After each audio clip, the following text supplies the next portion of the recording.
안녕하세요. 안녕하세요.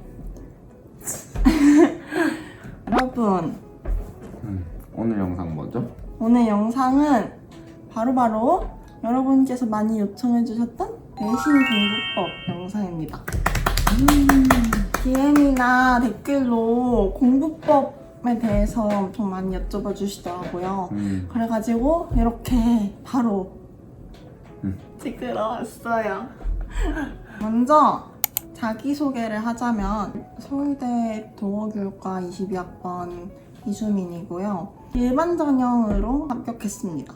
그래서 수험생 당시에는 서울대 일반 전형 도어교육과 고려대 학교 추천 전형 도어교육학과, 서강대 학생부 조합전형 유럽문화학과, 한양대 학생부 조합전형 도어문학과, 중앙대 학생부 교과전형 공고인재학과에 합격했었습니다. 서울 소재 일반고 졸업했고 내신은 1.53 등급이었습니다. 높지는 않았어요. 그리고 민석이는요. 안녕하세요. 저는 지금 서울대학교 항공우주공학과 2학번으로 재학하다가 지금 휴학 중이고 지금 군대에 있는 휴가 나왔는데 찍고 있어요. 어쨌든 사람이고요. 그런 사람이고 서울대학교는 지역균형 선발 전형으로 들어오게 됐습니다. 그 외에도 카이스트 학교장 추천 전형으로 지원을 했었습니다. 연대대 학생부 교과전형으로 기계공학부, 한양대도 학생부 교과로 기계공학부 학교장 추천 전형으로 왔었습니다. 저는 지방 소재의 일반 고등학교를 나왔고 3년 전체에서 1.13 정도였던 걸로 기억합니다. 네, 여기가 기본 정보였고 오늘 내신 공부법은 일반고등학교를 기준으로 하고 있고 자사고나 외고 학생들의 경우에도 내용이 참고가 될 수는 있겠지만 그래도 기본 공부법 자체는 일반고의 경우를 다루고 있다는 점 참고해 주시면 감사하겠습니다. 그래서 저희가 내신 계획을 어떻게 세웠냐 부터 말씀드리자면 저는 계획을 4주로 잡았고 저는 역순으로 공부를 했어요. 그러니까 1일차, 2일차, 3일차 시험 과목을 번갈아 가면서 시험 하루 전에는 1일차 과목 공부하고 이틀 전에는 2일차 과목 공부하고 이렇게 쭉 계획을 세웠습니다. 그래서 사실 4주로 넉넉 잡아두긴 했지만 보통 진짜 시작한 건 3주 전부터였거든요. 그래서 3주에서 2주 전에는 전체 과목의 필기 노트를 만들고 수업 내용들을 정리하는 거를 중점으로 공부를 했어요. 그러니까 이제 1주 전, 2주 전에 열심히 공부를 달릴 수 있는 준비를 미리 해뒀던 거죠. 그리고 2주 전에서 1주 전에는 본격적으로 이제 문제를 많이 풀고 오답 엄청 하고 외우고 이 과정을 그냥 계속 돌렸어요. 그래서 시험 일주일 전에 공부를 마무리하려고 했는데 왜냐면 보통 선생님들께 마지막으로 질문할 수 있는 때가 시험 3, 4일 전이란 말이에요. 그래가지고 그때까지 공부를 마무리해놔야 내가 어느 부분에서 질문이 있는지를 다 마무리하면서 알 수 있기 때문에 일주일 전까지 마무리하는 걸 목표로 하고 시험 일주일 전부터는 그냥 모자라다고 느끼는 부분들 채워나갔습니다. 네, 저는 시험 기간은 이상적으로 봤을 땐 딱 4주로 잡고 공부를 시작했는데 그냥 4주 중에서 제일 처음 2주 동안은 암기 과목들이랑 제가 암기해야 될 부분들이 있는 과목들을 모든 뭐 교과서라던가 학습지라던가 아니면은 부교재가 있다면 부교재까지 해서 모든 자료들을 종합해가지고 저만의 언어로 그냥 딱 한 권의 노트에다가 정리를 했어요. 그리고 이걸 정리를 하는 과정에서 일단은 처음에는 그냥 한번 쓱 읽어보고 이제 제가 머릿속으로 완전히 이해가 돼야 나만의 문장이 나온다라고 생각을 했거든요. 그래서 저는 수민이는 뭐 마지막 일주일 동안 뭐 물어보는 거 많이 하고 했다 했는데 저는 시험 기간 제일 처음 2주 동안 맨날 교무실 찾아가서 이제 좀 그만하라 할 정도로 찾아가서 쌤 이게 맞아요? 아닌 것 같은데? 막 이러면서 온전히 이해가 돼야 노트 정리를 했어요. 그걸 2주 동안 해내고 그 다음 일주일 동안 그걸 외우기 시작하고 해서 모든 암기는 그 일주일 안에 다 끝내긴 했어요. 암기할 때는 이제 컴퓨터 타이핑, 저는 손 쓰는 거는 좀 아파가지고 처음에는 타이핑으로 달달달 외우고 그 다음에 어느 정도 숙지가 됐다 그러면은 그냥 백지에다가 제 노트를 안 보고 복사하는 식으로 다다다닥 써내려가면서 암기를 했던 것 같아요. 수학 얘기는 안 했는데 그 3주 동안 저는 전혀 수학에서는 손 떼고 다른 과목만 하거든요. 근데 진짜? 왜냐면은 제가 그렇게 할 수 있었던 이유가 시험 전 한 달 제외하고는 나머지는 항상 수학만 했어요 제가. 그래서 아예 수학만 하고 나중에 그 시험 3주 동안은 놔버리고 그 다음에 마지막 일주일 동안 다시 교과서만 풀면서 답만 다시 되찾는 느낌으로. 근데 이때 이제 실수 안 하려고 교과서를 진짜 거짓말 안 하고 말 그대로 10번을 회독해서 풀었어요. 10번 풀고 그렇게 딱 시험 들어가면은 뭐 나름 잘 풀렸던 것 같아요.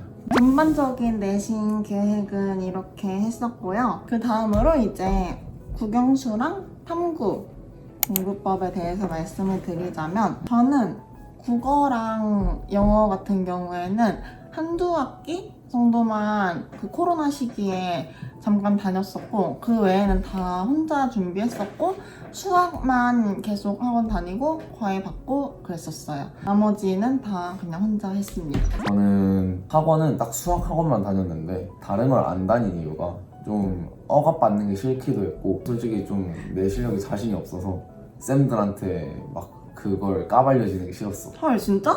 야, 너 그런 미련한 게 어딨어? 그렇게 피하고 해서 어떻게든 나 혼자 공부하겠다.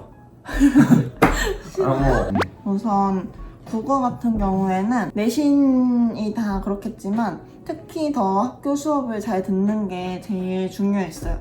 왜냐면 내신 과목들 중에서는 그래도 제일 주관적인 요소가 많이 개입될 수 있는 과목이었어서 저는 이건 무조건 선생님의 말이 곧 법이다 하고 수업을 가장 열심히 들었고요. 근데 분명히 벼락치기 때 이 영상을 보시는 학생분들도 있을 거란 말이죠. 그럼 수업 시간에 필기해둔 게 없을 수도 있잖아요. 그러면 최대한 친구들에게 잘하는 사람한테 가서 전교 1단원에 가세요. 전 다 보여줬어요. 제 거. 이제 수업 시간에 한 필기를 바탕으로 제가 또 자습서랑 평가 문제집 같은 교재를 참고해서 다시 노트 필기를 했었어요. 뭐 예를 들면 시를 필기한다 하면은 시 전문을 이렇게 쓰고 옆에다가 이제 자습서에 나와 있는 필기 그리고 선생님이 해주신 필기 다 이렇게 해서 정리를 하고 자습서랑 평가 문제집 다 풀고 저는 사설 문제집까지도 그냥 다 풀었었어요. 그리고 족보닷컴 같은 데서도 제 시험 범위에 해당하는 작품이 나와 있는 문제가 있으면 그냥 다 뽑아서 풀고 오답 노트 하고 그랬던 것 같아요. 고등학교 3학년 때는 수능 특강으로 수업을 했었단 말이에요. 그래가지고 수능 특강 분석하는 인강 같은 것도 많이 들었었어요. 고3 때는 또 메가패스도 했었으니까 EBS 강사분들이 대부분 다 분석해 주시잖아요. 그래서 그 강의도 내신 때 그냥 다 듣고 그랬었습니다. 저도 수민이처럼 무조건 수업을 듣고 선생님이 말씀하시는 거는 전부 다 교과서에 다 적어놓고 그러고 나서 그냥 그 뒤에는 암기 과목처럼 저는 그냥 다 외웠어요. 일단 제가 문학을 뭐 해석하고 수민이는 알겠지만 T여가지고 제가 그냥 오로지 전부 다 외웠어요. 그냥 지문을 외웠다기보다는 지문은 여러 번 읽어보고 그 중에서 좀 특별하게 어떤 의미가 품어져 있는 구절이라던가 그런 것들만 제가 따로 정리해가지고 그냥 암기하듯이 완전 외웠고, 그래서 요 부분들도 제가 아까 암기하는 그 노트를 하는 건 맞는다 했잖아요. 쌤이 좀 중요하게 강조했던 부분들 그런 것만 따로 정리를 해가지고 그것만 좀 다 외웠던 것 같아요. 문제를 제가 직접 풀어본다거나 그런 건 없고 그냥 전 진짜 좀 요것만 딱 열심히 하면 성적은 잘 나온다 약간 이런 마인드였어서 그래서 딱 선생님이 말씀해 주신 거 그거 하나만 진짜 외웠습니다. 죽어라. 다음은 영어.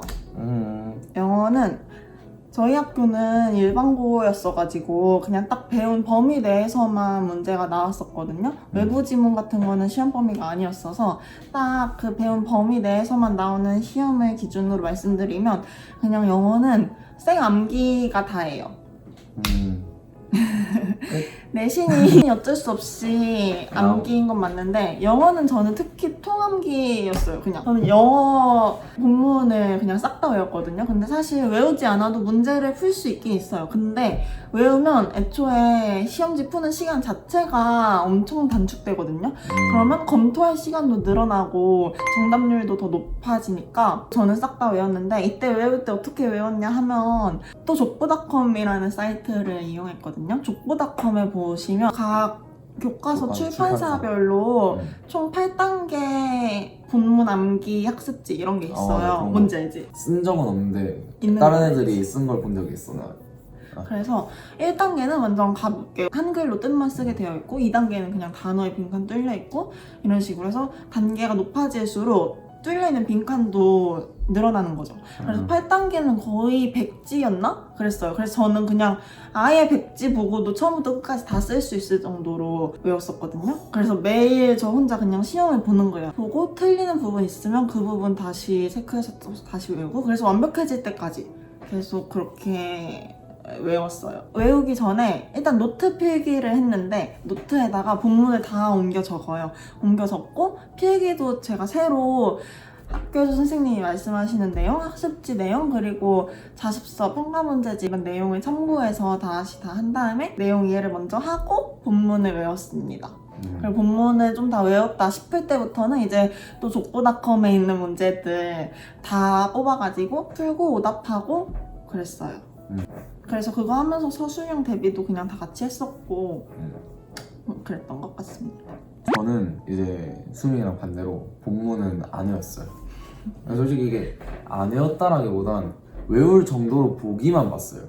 보고 그리고 제가 했던 거는 딱 요거 하나밖에 없는데 요것도 제가 아까 말했던 노트, 단거나 노트 정리한 거에 들어가 있는 과목인데 영어는 본문을 그냥 한 문장 쓰고 띄우고 한 문장 쓰고 띄우고 이렇게 모든 지문을 다 쓰고 그 다음에 그 한 문장 밑에다가 뜻을 저만의 언어로 저는 되게 중2병이었나? 약간 나만의 언어로 바꾸는 걸 좋아했어요. 그게 좋은 거지. 왜냐면 그렇게 해야 잘 외워진다 생각했고 그리고 꼭 토시하면 안 틀리고 외우는 것보다는 그 흐름이나 맥락을 이해하고 시험 때 쓸 때는 그냥 그거에 맞게만 쓰면 되니까 오히려 다 외우는 것보다는 저만의 언어로 싹 문법적인 요소들을 좀 표시해두고 그것만 몇 번 읽고 문장을 읽는 능력이 좀 좋아졌거든요. 그렇게 연습하다 보면 아무리 문장이 길어져도 그냥 읽기만 해도 그게 이해가 되는 오히려 그렇게 연습하니까 수능 때도 좀 긴 문장 구조에도 헷갈리지 않게 되는 그런 느낌이 있어서 저는 그런 식으로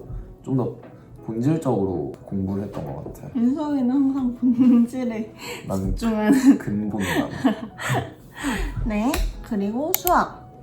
수학은 제가 잘했던 편은 아니지만 그냥 민석이가 말한 것처럼 평소에 항상 공부를 했어요. 맞아. 저는 과외를 오래 받았었어서 그냥 과외쌤이 시키는 대로 많이 했었고 문제를 엄청 많이 풀고 그냥 계속 양치기죠 사실. 그치. 그리고 과외쌤에서 다른 학교 기출문제들 있잖아요. 엄청 수학 난이도 높은 학교들 기출문제를 가져와서 항상 풀리셨었거든요. 그래서 그렇게 살짝 고난도 문제 대비하고 서술형 대비하고 그렇게 했었습니다. 수학은 별로 특별할 게 없었어요. 문제를 진짜 많이 푸는 게 중요한 것 같아요. 왜냐면 과외 학생한테도 얘기했던 건데 이제 여러 가지 문제를 풀어봐야 다양한 유형을 접할 수가 있고 새로운 유형을 접하면서 내가 대처하는 방식이 그 원래 기존에 알던 문제에서 이 문제랑 유사한데? 그럼 이제 이 문제처럼 한번 접근해보자. 약간 이런 마인드를 기를 수가 있어가지고 최대한 많은 문제를 풀어보는 게 중요하다.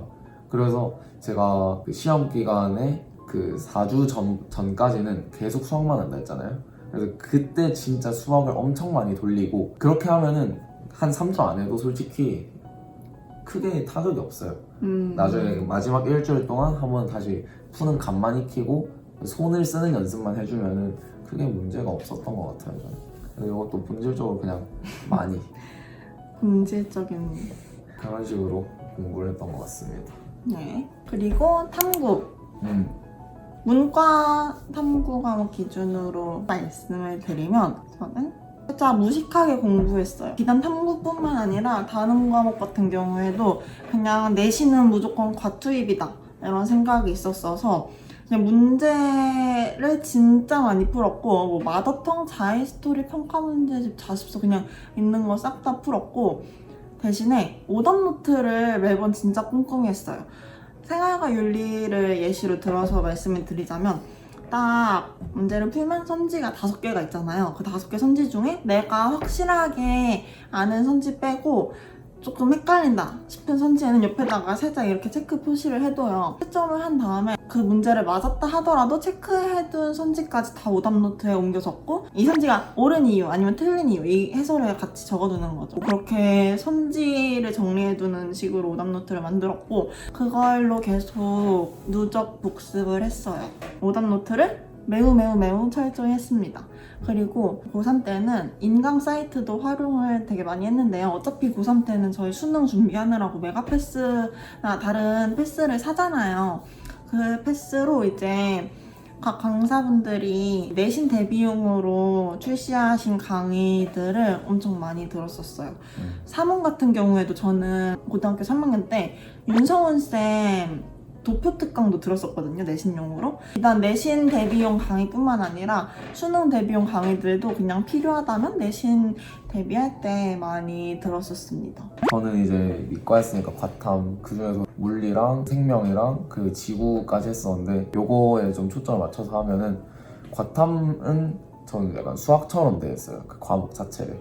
물론 좀 더 개념적인 부분에서나 이런 것들은 좀 더 세심하게 들어가고 자세하게 보기는 했지만 어쨌든 얘도 그 개념을 문제에 어떻게 적용시키느냐가 되게 중요하다고 생각이 들었고 또 시험에서도 뭐 그 개념을 암기해서 적는 게 아니고 문제를 푸는 거잖아요. 결국에 뭐 물리라면은 뭐 차가 얼마나 가고 뭐 이만큼 가는데 얼마나 가냐 그런 걸 풀어내야 되는 거니까 그래서 그것도 수학처럼 문제집 하나 딱 선택해서 그거를 계속 반복해서 풀었어요. 근데 대신에 좀 수학이랑 달랐던 거는 수학은 평소에 많이 했다면 이제 과탐, 지구과학, 물리 이런 것들은 그 3주 동안 암기 과목 하면서 동시에 문제를 계속 풀어주고 그리고 또 특히나 지구과학 같은 경우는 솔직히 과탐이긴 하지만 암기 과목의 성질이 굉장히 많단 말이죠. 그렇기 때문에 그거는 아까 제가 제일 처음에 말씀드렸던 것처럼 싹 다 정리하고 싹 다 먼저 암기했던 그런 식으로 공부를 했었습니다. 네, 그래서 세부적인 과목 공부법은 여기까지였고 전체적인 내신 공부 팁을 말씀드리자면 솔직히 제가 이렇게 얘기할 때는 엄청 계획적으로 공부한 것처럼 보여도 하루에 진짜 2시간도 공부 안 했던 때도 있고 내신 기간인데 벼락치기 할 때도 많았었거든요. 근데 내신은 과정이 중요한 게 아니라 결과만 남는 거잖아요. 그러니까 끝까지 포기하지 않는 게 중요하다고 생각해요. 인정? 인정. 그리고 벼락치기 하는데 이 영상을 보고 계신 분들께는 죄송하지만 내신은 학교 수업 시간이 제일 중요하다. 왜냐면 선생님이 시험을 내시는 거잖아요. 진짜. 수능이라고 생각하면 사람들이 앞에서 강의하고 있는 거예요.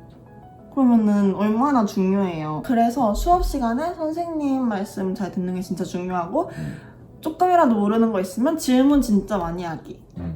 왜냐면 선생님이랑 친하게 지내면 뭐가 이렇게 떨어질 때도 있어요. 이거 뭐 내신뿐만 아니라 생기부 같은 데서나 맞아. 생기부도 입시에 굉장히 중요한 한 요소니까 그런 부분에 있어서도 좋은 그게 떨어질 수도 있고 친하게 지내서 나쁠 게 없습니다. 그리고 이거는 많이들 알고 있겠지만 꼭 강조하고 싶은 내용은 벼락치기 하는 친구들한테 하는 말인데 벼락치기 할 때 우리가 밤샘을 되게 많이 하잖아요. 근데 만약에 다음날 시험이 암기 과목이면 밤을 새도 돼요. 근데 암기 과목이 아니라 뭐 과학이나 수학처럼 머리를 써야 되는 과목이면 절대 밤새지 말고 최소 3시간은 자기. 아예 생으로 밤새면 머리가 잘 안 돌아가기 때문에 원래 알고 있던 것도 틀리고 실수를 엄청 많이 하게 될 수도 있단 말이죠. 그러니까 조금이라도 자기. 나는 솔직히 내신하면은 암기가 주된 그거잖아요. 이게 아무리 뭐 수능에서 끌어오고 막 한다 하더라도 어쩔 수 없이 암기가 주된 그 공부 방식인 거는 부정할 수가 없는데 암기는 솔직히 노력도 재능의 일부다라고 말은 하지만 암기 솔직히 누구나 다 할 수 있잖아요. 100시간 앉아가지고 누가 막 1시간 앉아서 할 거 난 10시간 해야 된다. 그럼 10시간 앉아서 하면 되는 거고 저도 솔직히 암기를 그렇게 잘하는 편이 아니에요. 저 암기를 싫어해서 이과를 왔는데 암기를 싫어하는 사람으로서도 그냥 계속 앉아서 달달달달 타이핑 치고 암기는 하는 만큼 하면은 결과가 나와요. 그러니까 그만큼 정직하다라고 생각이 드니까 여러분들도 열심히 했으면 좋겠습니다. 그리고 마지막 진짜 꿀팁. 서술형 시험 나오면 그냥 시간이 있으면은 막 다 했다고 막 쉬지 말고 뭐 하나라도 더 쓸 거 생각해서 다 쓰세요. 저는 진짜 이 시험지가 있으면은 그거 꽉 채워서 그 뒷장에다 쓰고 막 그 정도로 많이 썼거든요. 이게 왜 그러냐면 제가 1학년 초반에 많이 안 썼다가 부분 점수로 감점되고 이런 것들 있잖아. 이런 것들이 솔직히 모르면 어쩔 수 없는데 이 정도만 써도 됐겠지 하면서 썼는데 부분 점수를 받아버리면 솔직히 억울하잖아요. 그냥 아는 거는 다 써버린다. 근데 아는 거 다 쓰라고 했다고 해서 진짜 다 쓰시면 안 되는 거 아시죠? 시간 분배 잘 하고 하셔야 돼요. 그것도 있고 그냥 아예 안 맞는 내용까지 다 쓰시다가 감점당하지 말고 네. 그리고 마지막으로 조금 쓴소리 아니 사실 이건 쓴소리도 아니야 그냥 마지막으로 드리고 싶은 말 제가요 3학년 1학기 기말고사 때 생활과 윤리 시험을 본 날이었어요. 그날 답지가 나와서 이제 채점을 했는데 점수가 100점이었거든요. 근데 저는 그때 100점이었는데도 진짜 하나도 기쁜 마음이 없었어요. 하나도 기쁘지 않았고 그냥 계속 조마조마했던 마음이 조금 놓였었을 뿐이었거든요. 왜냐면 100점은 그냥 당연했어야 하는 것이기에 그냥 그랬던 거예요. 네, 여러분도 살짝 이런 기분이 들 때까지 공부해보는 경험을 한 번쯤은 해봤으면 좋겠어요. 솔직히 하는 만큼 내신은 돌아온다고 생각해요. 내가 쏟은 노력만큼 그게 결과로 내신이 막 1점대로 돌아온다고 생각하니까 뭐 잘 해오셨던 분들은 지금 하던 대로 계속하고 본인이 생각하기에도 좀 게으르게 했다 뭐 이런 분들은 지금부터라도 열심히 하면 되는 거니까 열심히 하셔라. 파이팅 하시고 이제 좋은 결과 얻어서 더 나은 사람으로 봅시다. 여기까지 내신 공부법 영상을 한번 찍어봤는데 도움이 되셨으면 좋겠어요. 네, 이렇게 저희가 되게 길게 얘기하긴 했지만 결국의 본질은 열심히 하는 거니까 파이팅 하시길 바랍니다. 파이팅! 이 영상을 클릭했다는 것 자체가 열심히 하고 싶은 마음이 있어서 그런 걸 테니까 파이팅! 파이팅! 또 보고 싶은 영상 있으시면 댓글에 많이 의견 남겨주시면 다른 영상들도 찍어보도록 하겠습니다. 안녕. 봐주셔서 감사합니다. 감사합니다.